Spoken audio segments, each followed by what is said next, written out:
everyone, welcome back to my channel. Today I'm gonna get the yard tour done. I wanted to get it done this morning, but I overslept, so it's probably like almost 80 degrees outside. So it's gonna be hot and it's gonna be sunny, but that's okay. But yeah, I look like a hot mess because I was just helping my cousin work in a basement. So yeah, but I do have to water. So after I do the tour, I'm gonna get that done because I probably won't be over here back until maybe Saturday. But yeah, yard tour day.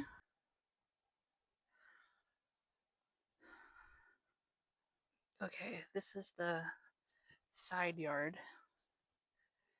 These are all these roses right here are what my grandma planted. Side yard, all overgrown. Lilac tree.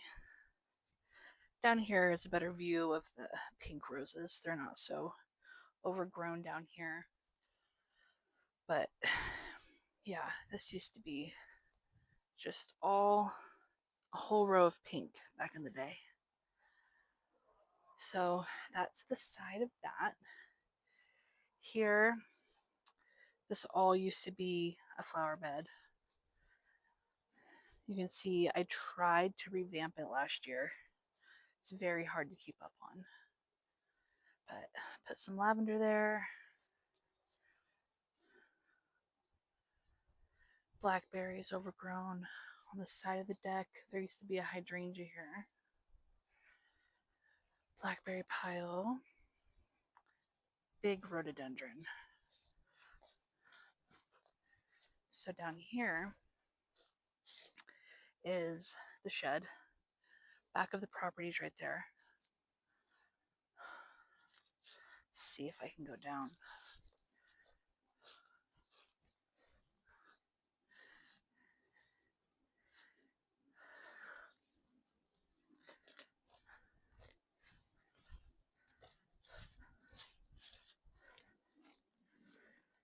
Yeah, just overgrown.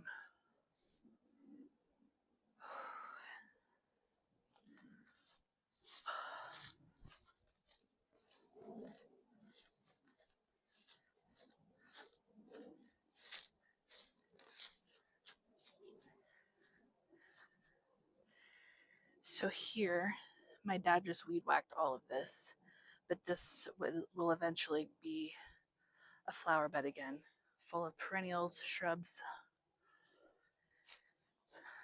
Here, there used to be a brick walkway right here that led down there. Deck stairs, another roadie. This. So my dad and I got that bush down. Bush is gone. It's right there. So this is all open. All those blackberries are gone. I want to turn this into a garden bed also, with shrubs, perennials, bulbs. Just get it full of life again. But yeah, as you guys can see, there's just piles of dead blackberries, cut up blackberries, shrubs. All back there has to get recut, which hopefully we can do this weekend. It's going to be easier than it was last year because it's like fresh growth. The stuff that we cut down last year was like probably 10 years of growth, and everything was thick. There was dead stuff underneath the fresh stuff. So yeah, it's going to be a project for sure, but hopefully this year easier. And then my dad wants to power wash the deck, repaint it. Some of the wood's going to have to get replaced. In some spots, the stairs are going to have to get replaced. But this hasn't been taken care of in almost 30 years. I remember they repainted it when I was a little kid, and my grandma died in 2008. So it was definitely got repainted before that. But yeah, so this bush being gone is really nice because that was just obnoxious. It was like dying from the inside. So that's gone. Huge pile of scrap metal still needs to go, but at least it's more exposed now. All right, let's see. This is the start of my garden area, which you've all seen. But over here, another pile of stuff that needs to get taken care of. Down here is my orchard. But I have my plum trees, my blueberry bushes. Okay, yeah. I don't know how much got cut off, but blueberries, plum trees. That blueberry's getting a little toasty. But yeah, you guys can see so much overgrowth, but the yard is huge. So much potential.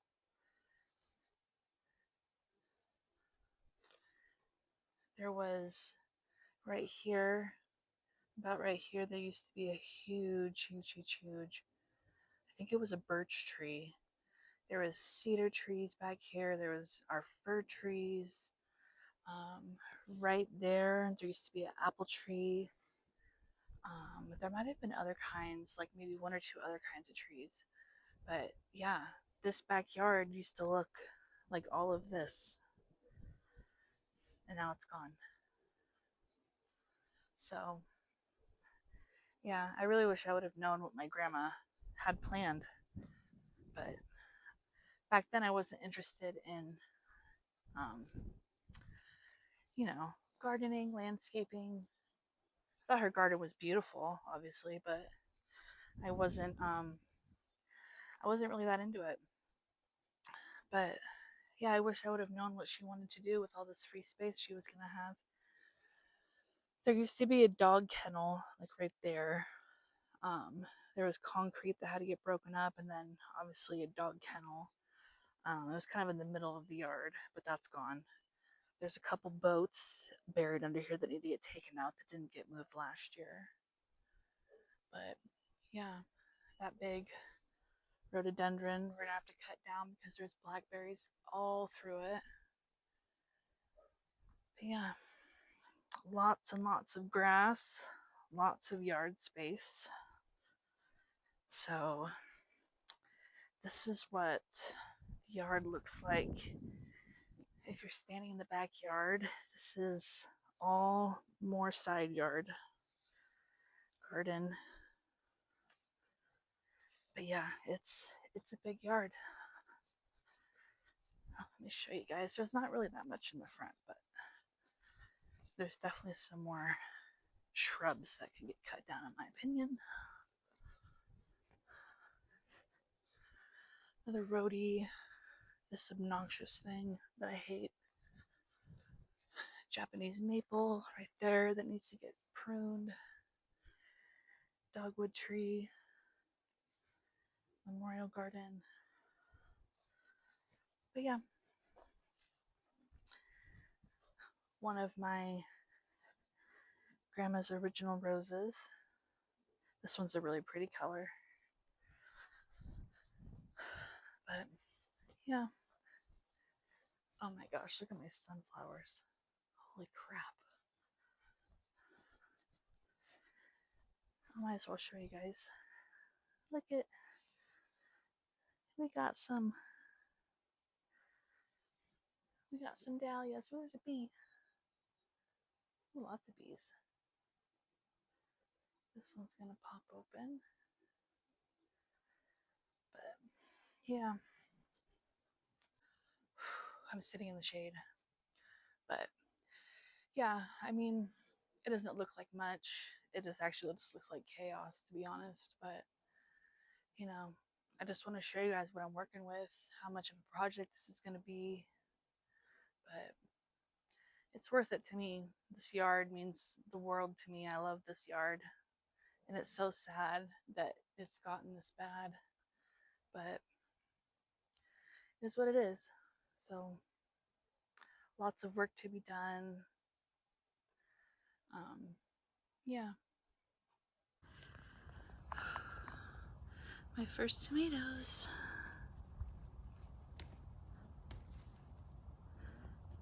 First tomatoes from my garden of the year. Oh, I'm so excited. It's full of tomatoes. I'm so excited. I'm gonna get good tomatoes this year. Last year was terrible. Look at all those. If you're a person who loves cherry tomatoes and you don't grow sun golds, I don't know what you're doing. They're so yummy. Gotta hang my petunia back up. Whew, it's hot. Hey everyone, I'm back home and I'm in my car. It was really hot outside. It wasn't, I think the most like we're at right now is like 76 or 77, but in that yard when it's full sun, it feels like it's 90 degrees. Like it's so hot back there. But yeah, I just wanted to talk a little bit more about the yard but I couldn't focus with the sun being that hot. But yeah, and I also can't remember if when I did my intentions video, if I actually brought up why all the trees got cut down. But basically the backyard trees, like I showed in the video, the neighbor's trees, that's how that backyard looked. Like I grew up playing in that backyard with my little brother and the neighbor kids. It was literally woodsy back there, but it wasn't unsafe because there was like fences and it wasn't like dense woods, but it was like definitely, you know, full of big huge trees, and there was all different kinds of like little native shrubs and this little native landscape that was back there, because like I said before, it's like it was like its own ecosystem. So that's what it was like when I was a little kid. Like that yard was full of trees back there, and I grew up like playing out. I think that's why I'm such a hobbit personality. That backyard is probably why. But basically what happened is the spring of 2008, my grandparents took it upon themselves to be proactive about cutting down all the trees that could potentially fall on all the neighbors' property or houses, because my grandparents were very what's the word, like cautious, and they didn't want liability, although literally all the neighbors around them have kept their trees, and the property behind my grandpa, their trees are very big. So there's that. But my grandparents didn't want to have liability. And like I mentioned, I wish I would have known what my grandma's plans were in the backyard, because if I had known that, I would try to create that or make that happen. But I don't know what her plans were, because they got those trees cut down. I want to say it was March or early April, because what happened is that year my grandparents went to Europe, to Italy, for their 50th wedding anniversary trip. And they left at the end of April. I want to say it was like April 23rd or 24th. And the backyard trees had already gotten cut down. The apple tree on the side of the house had already gotten cut down. So everything that got lost in the backyard, as far as like trees getting cut down and those being gone, that literally happened right before they left for their trip. And then my grandma ended up falling in that trip. Like literally she had been there, I don't even think 48 hours. She fell, she hit her head. She was in a coma for 11 weeks. And then she ended up passing away over there. So my grandpa and her were in Italy for almost 3 months. My grandma died in July and they left in April. So my grandpa was over there with her the whole time. He never came home. Obviously, he's not going to leave her there in a hospital bed. So the point of that is that yard, they were going to come back and my grandma was going to go to town, I'm sure, and just like turn that into probably more garden space, blah, blah, blah, whatever she wanted to do. But because that was such a tragedy for my family, and because it happened when I was just a kid, I was 14, literally the backyard became not a priority. I remember there was like one time where like my dad and my stepmom and us kids, and I can't remember if anyone else helped. There might have been some neighbors helping, because all my grandpa's neighbors are absolute saints. Like, that's a great little community. But I remember one day we got together to do some yard work while my grandpa was still in Italy with my grandma, because it very quickly became out of control, because once you get that first heat in the spring, and like early summer, stuff just starts growing. So I remember there was like one day, maybe like one weekend we did while my grandpa was gone. We tried our best to get stuff cleared up, but pretty much after that, these last 18 years, that yard has just not been a priority for my grandpa. So yeah, I just wanted to touch on that, because I don't think I ever brought up why the trees were actually cut down. But yeah, those trees, oh, I miss those trees. But I get, my grandpa's he's a little paranoid. Do I think anything was going to happen with the trees? No, but, anything could happen. But, it's been 18 years of nothing going on back there. Nothing getting worked on, nothing getting added in there. The scrap metal pile on the side of the house got bigger. Yeah, like I mentioned before, I'll have to try to find pictures. I doubt it. I'm not sure. I don't know how much my grandma photographed her yard and then developed those pictures, because, back then, I don't even know if the first iPhone was out. If it was iPhone 1 or something, because I still had a flip phone when my grandma passed away. There was a camera on my phone, but that was 18 years ago. That was not the technology. But yeah, I don't know. But anyway, yeah, I just wanted to touch on that, because that's a big reason why the yard is such a hot mess, is those trees are gone. So yeah, but that's the yard. It's a hot mess. It gets absolute full sun. It's so hot back there, but we're slowly picking away at it, getting it done. But yeah. But anyway, so I'll see you guys on the next video.